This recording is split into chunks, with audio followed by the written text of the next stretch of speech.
Muling nagbabalik ang Mornings with GMA Regional TV.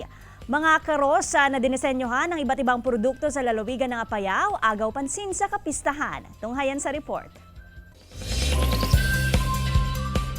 Walang itulak kabigin ang mga naggagandahang karosa na bumida sa Siam Festival sa Apayao.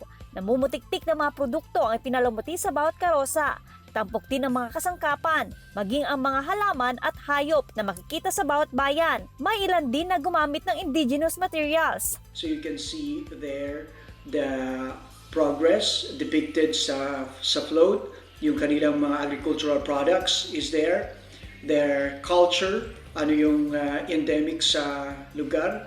And likewise yung biodiversity. Pagsasama-sama o gathering of people ang ibig sabihin ng salitang Siam, kung saan pinagbubuklod-buklod ang 7 bayan sa probinsya.